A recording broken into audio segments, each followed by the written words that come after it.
Alright, continuing this rather, I think, unproductive conversation with Pyrrho about logic. Yeah, well, we'll keep talking for a little while, but it does seem a little bit pointless. Like we're really not going anywhere. So, I don't know. Play some of this. You right now are showing an ability to comprehend logical, philosophical statements.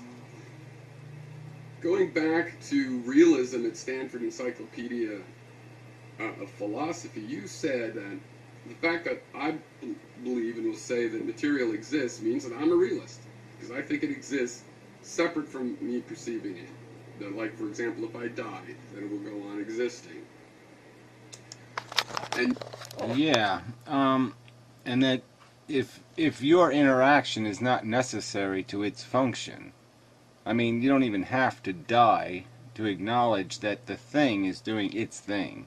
It's not doing it for you. The material universe does not exist and does not form itself or behave itself as if it were acting for you.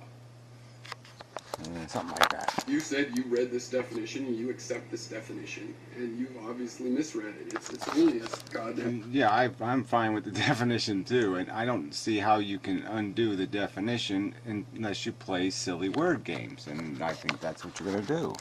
Single sentence. And me believing that the material world exists, the phenomena exist, does not subject me to this definition. Well, yeah, the point you're making is that you're going beyond the definition. You're accepting the definition, but you're saying there's other qualities of things that are somehow affected by how you're affected. That somehow you receiving its waste, essentially, what's thrown off of it, the odor of its smell, that somehow your perception of its odor somehow is affecting it. And that's where you go loopy and silly. So generic realist believes A, according to Stanford, A, B, and C, and so on exist, and the fact that they exist and have properties such as Fness, genus, and Hness is independent of anyone's belief, linguistic practices, conceptual schemes, and so on. Alright, I mean, he said he read that kind of fast. I should have played it slower. Well, I can't really play it slower, but I can play it again. And I think he's going to hang on linguistic practices, and that's because he's going to pervert what that means, I think, in the context. I think all they're saying in the context is it doesn't matter whether you call it red, blue, green. It doesn't matter what the word is for it. I mean, red could be fug or mogudi or anything. The point is that it's a recognized function of the thing that produces the red color, and that it's the color it's producing, the energy it's producing at the wavelength it's producing it is always consistent. It doesn't matter how people interpret it, how they manipulate it, what it's producing is always the same.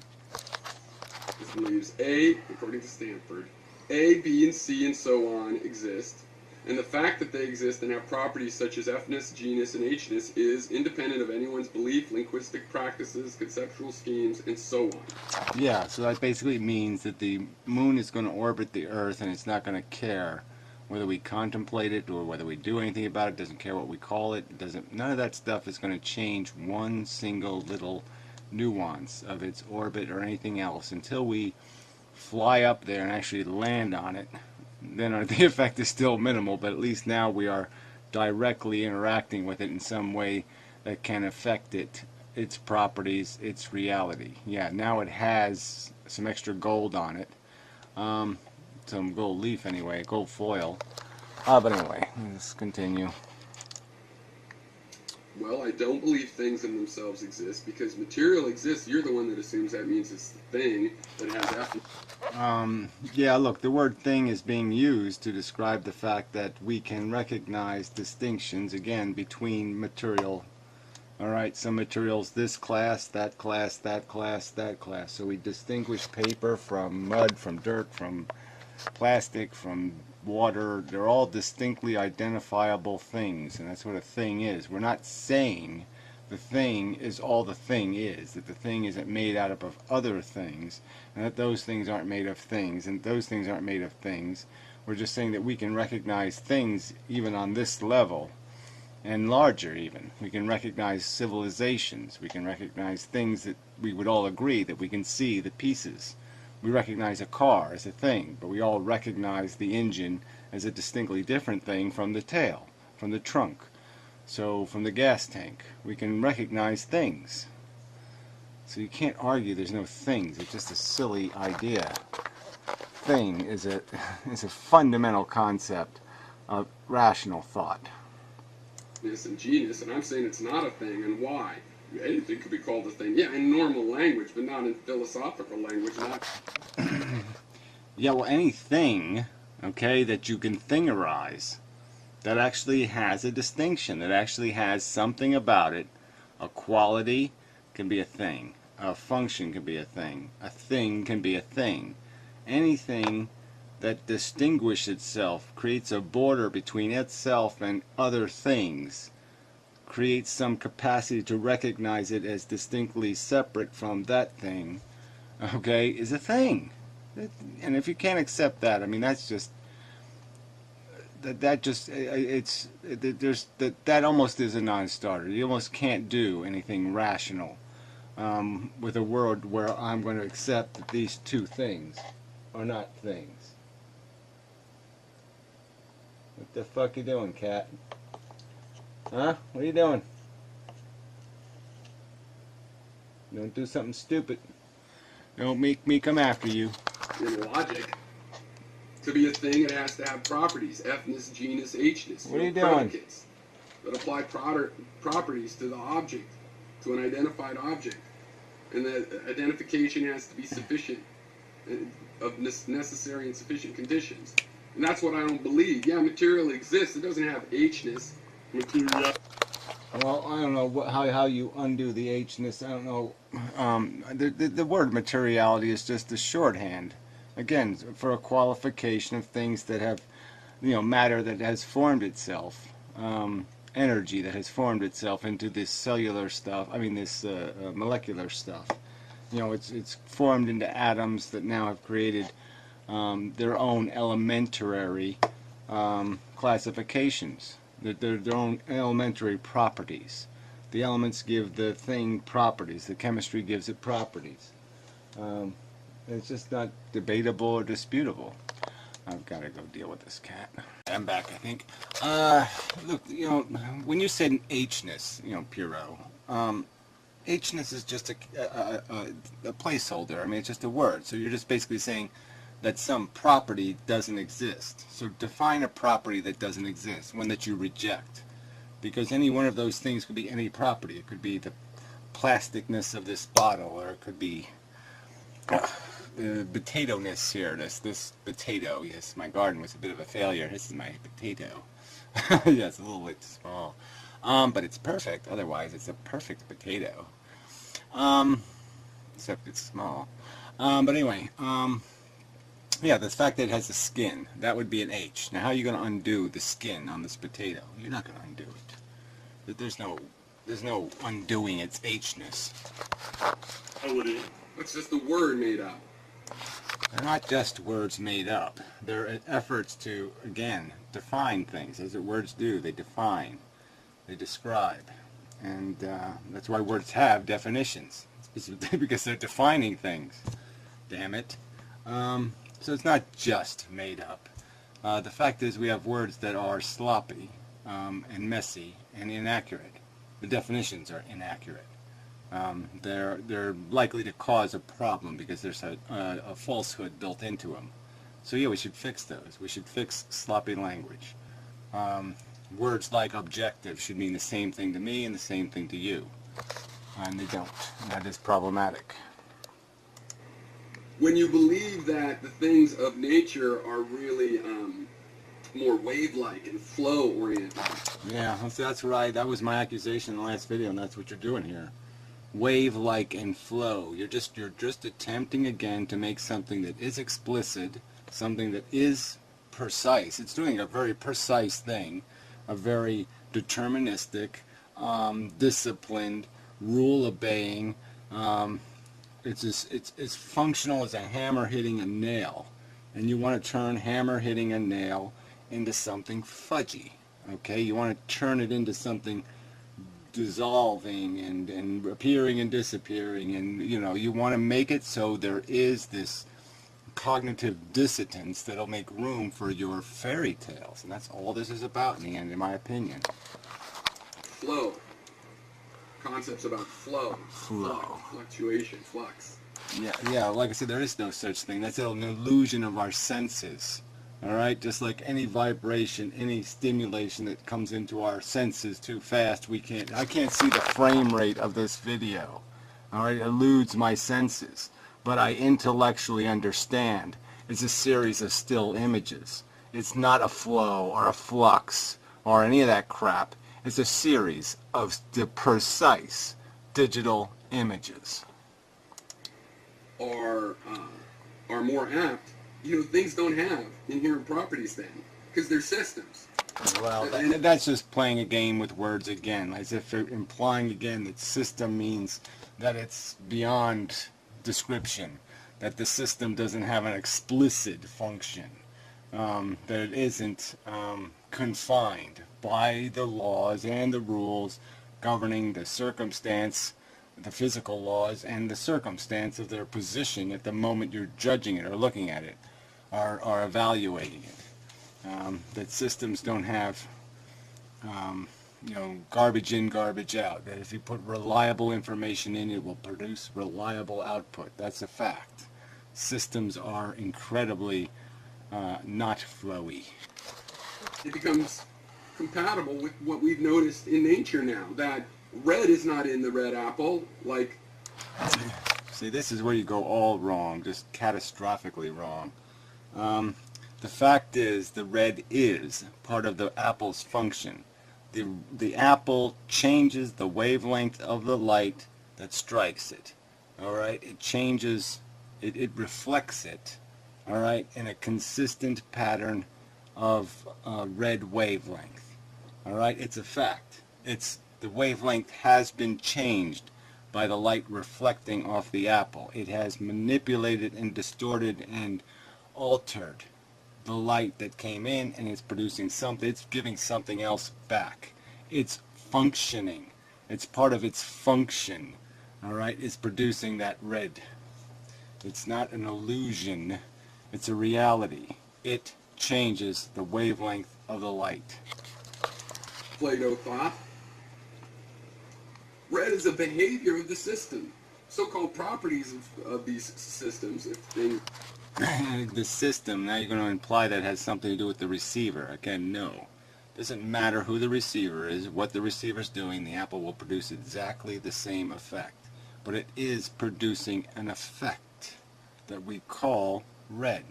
And it's consistent that every apple that produces that red effect will be the same molecular configuration that produced that red effect. These systems are not inherent properties, but I can see it that way. Yeah, and miss the boat on the important subtle issue. No, you're the one off the rails, okay? You're off the rails. The apple produced the red. Just because you haven't gone out to enough decimal places.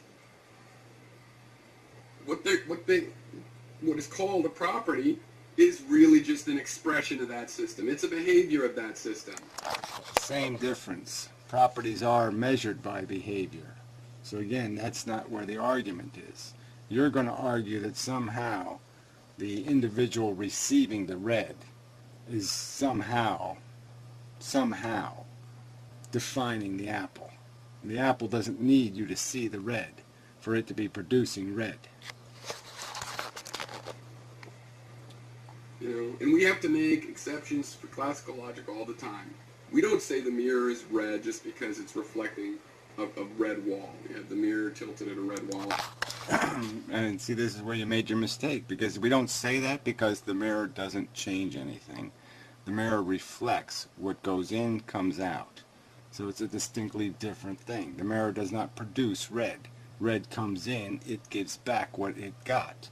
So it's doing something different than what the apple's doing. That's what's called it, comparing apples and oranges. Mirrors are oranges, apples are apples. They're different and they're functioning different. They're doing a different thing because they have different characteristics and properties. Mirror's red. You don't say that just because it's reflecting light. But if the apple is red, yeah, because you don't see the red source. You have a... Yeah, because the red source doesn't have a red source. Because the source is the function of the apple. The apple altered the light. But it's the same thing. Those are systems interacting with other systems. And the property is not inherent, and that's why... Yeah, no, see, the property is inherent. The change of the wavelength of light as it hits these opaque objects is a function of the opaque object. That's what opaque objects do. They usually, like almost always, except for mirrors, alter the wavelength of the light. They reflect. And the reflection is complicated because it may in fact not be truly a reflection. It's an absorption and rejection of energy. They're consuming the energy and losing it back, taking some portion of it and throwing back a portion of it. And that's the change that's created, where the mirror is absorbing little or nothing. Important, because classically it's supposed to be inherent, and yet properties come and go, and they adhere so well. Why are the bonding so weak? It's because your model, to make that model work, everything has to be bouncing around. When it's a system, Well, see, again, there might not even be any bouncing around technically. So I'm going to do one of these draft science videos. But again, this is an illusion. There may never not be such a thing as a bounce in our classical understanding of bounce. All right, there's an energy transfer that maybe requires more explicit language to be honest to what's truly happening. we're gaining continuity by acknowledging time, becoming, the other irregular verb besides to be that we've based all of this logic on, of to do, and related to become. Well, that's just, again, you want to call that philosophy, to do and to become. This is mumbo jumbo. This is, that's, what, you take that from the Professor Anton pamphlet of babbly bullshit? Right. Now, even if material, just by me saying it exists, did have to be a thing, and did have to have properties, which you probably say because you can look at it that way, and therefore that must be the best model possible. Well, the point is it's a rational model that's consistent with the evidence and is inconsistent with this silly talk about how somehow it's really dependent on me perceiving it. And it's not. It's doing exactly what it's doing, whether I'm looking at it or not. I mean, if you could imagine a brain inside the moon, it could observe everything that we observe on the Earth, plus us. And it could just turn us into things like everything else, and it could even, if we gave it the power to even see through our eyes, to live through our consciousness and experience our experiences, and to taste life in that sense. It could sample 1,000 human lives, and it could draw conclusions about what this is doing and why it's reacting this way and why it does what it does.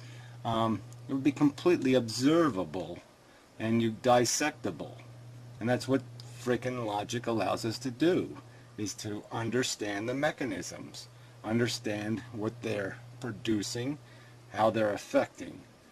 That's rational, that's logical. But you're talking about effects as if they are, when they're human, somehow all of a sudden they're somehow different than all the other rule-obeying phenomenon. Like, I built a model of the Sistine Chapel. It must be the Sistine Chapel. You build a more accurate model of the Sistine Chapel. They must be. None of them are the Sistine Chapel because of this time continuity. There is no... Oh, whatever. Again, so this is, this is taking things to these decimal places we don't need to take them to. We know function. you just don't have to take the molecules of your car apart to know that if you go sit in it and turn the key, the engine will turn on and you can get to the store. That's the level that most of our logical statements are going to be dealing with, is the broadest functionality and not the irrelevant. There's gravel rocks in my driveway. I can be aware of them, I can be conscious of them, I can look at them, but as a practical matter, as a practical reality, even though there's a million of them, they have nothing to do with my life. They'll have no effect on it in any substantial or significant way. Ancient to worry about. It doesn't have Sistine Chapelness in it to worry about. But even if believing in material meant that material is a thing, as ethnists and the traditional logic works on reasoning with it, it would still have to believe that I believed in that independent of anyone's beliefs, linguistic practices, or conceptual schemas, and I don't. Gary went on. Yeah, well, that's right there. So that's the concession. So, what's the point? I mean, if you think the apple gives a fuck whether you call it red or whether you call it funkel, then you're stupid. If you think the red changes because you recognize that your eye is sensitive to the detecting the distinction, the change the apple has created in the light reflecting, then you're beyond hope. About how much truth is relative to the language, and the language, how much you narrow it down, and it's dependent on linguistic practices.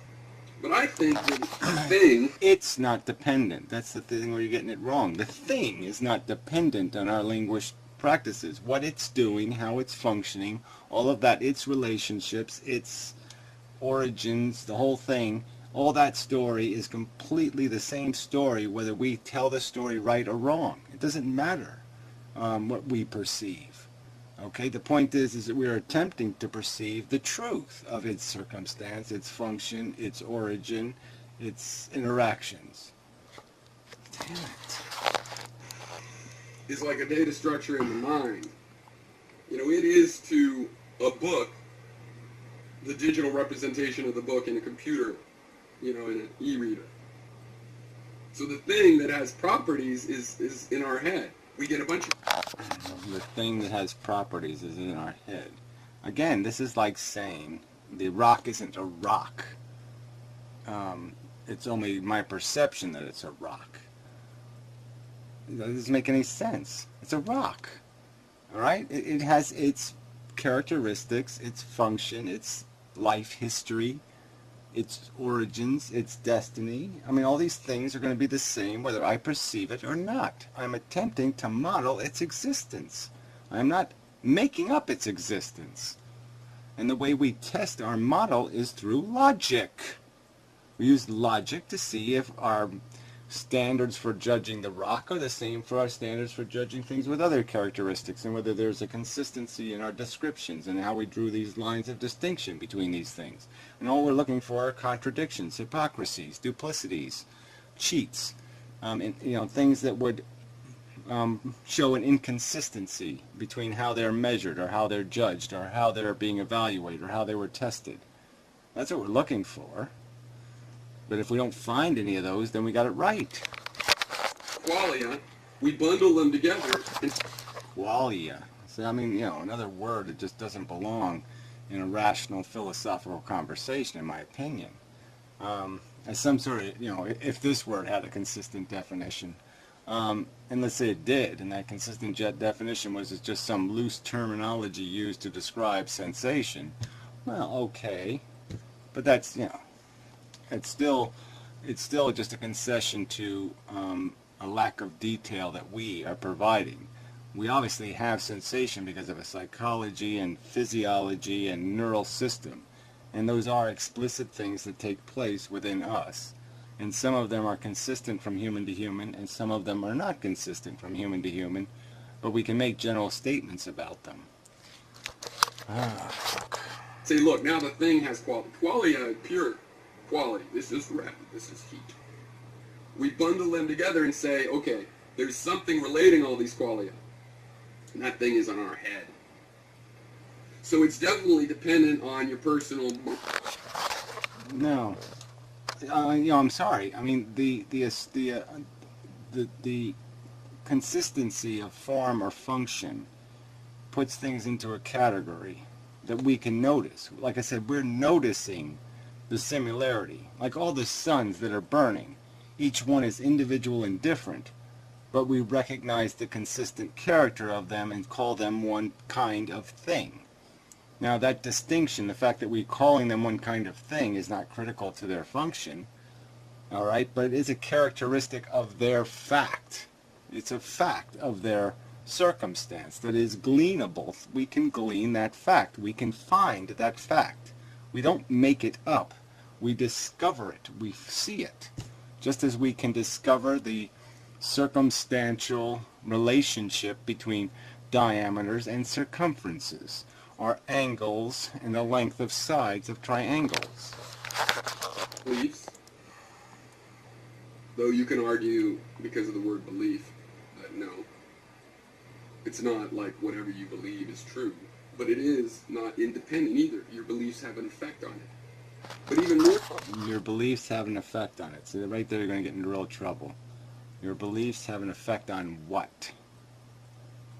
What? What are you talking about? What do beliefs affect except for other people who hear your belief? Or your beliefs affect how you act?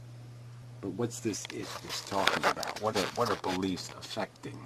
so the linguistic practices and the conceptual schemas, when we get into a more scientific term for this, the way your brain is made up, both biologically built in and the things you learn and what is your day of the day and your blood sugar level.